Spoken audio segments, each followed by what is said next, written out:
জাতীয় বিশ্ববিদ্যালয়ের অধীনে ফরম পূরণ সহ অন্যান্য ফি বৃদ্ধির প্রতিবাদে কুমিল্লায় মানববন্ধন করেছেন শিক্ষার্থীরা।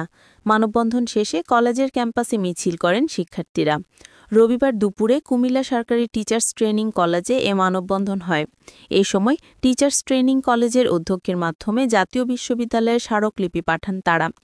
মানববন্ধন শেষে কলেজের ক্যাম্পাসে আয়োজিত মিছিলে নানান স্লোগান তোলেন শিক্ষার্থীরা। বিশ্ববিদ্যালয়ের অযৌক্তিক ফরম ফিল আপ ফি, সংস্কারের নামে চাঁদাবাজি, সংস্কারের নামে চাঁদাবাজি, শিক্ষা বাণিজ্য নয়।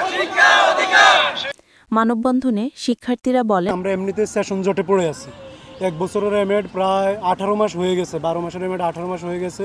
এর মধ্যে শেষ হওয়ার কোনো খবর নেই।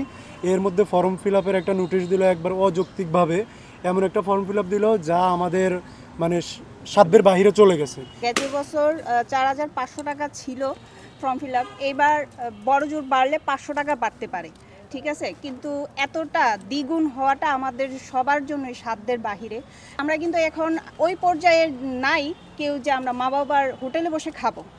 আমরা সবাই কিন্তু টুকটাক ইনকাম করে আমরা আমাদের লেখাপড়াটাকেও চালাচ্ছি, আবার আমাদের নিজেদের ভরণ পোষণের খরচও চালাচ্ছি। তো ভিসি মহোদয় এসেই বলেছেন যে আমাদের কষ্ট লাঘব করবে, কিন্তু এখন দেখা গেছে হিতের বিপরীত হচ্ছে। দেখা গেছে আমাদের এই সীমিত আয়ের ভিতরে এই যে ফর্ম ফিল আপের টাকাটা বিশেষ করে 4500 টাকা থেকে এক সেমিস্টার পরেই আপনার 7800 টাকায় পরিণত হয়েছে। তো আমরা দেখা গেছে সীমিত আয়ের ভিতরে এত টাকা দিয়ে ফর্ম ফিল আপ করাটা আসলে অক্ষম। কর্তৃপক্ষের কাছে আমাদের আহ্বান থাকবে যে এই সেশন জটটা যেন অতি দ্রুত নিরসন করা হয়, এবং আমাদের এই দাবিগুলো যদি না মানা হয় ততদিন পর্যন্ত আমরা আমাদের ফর্ম ফিল আপ কাজ স্থগিত রাখবো ইনশাল্লাহ।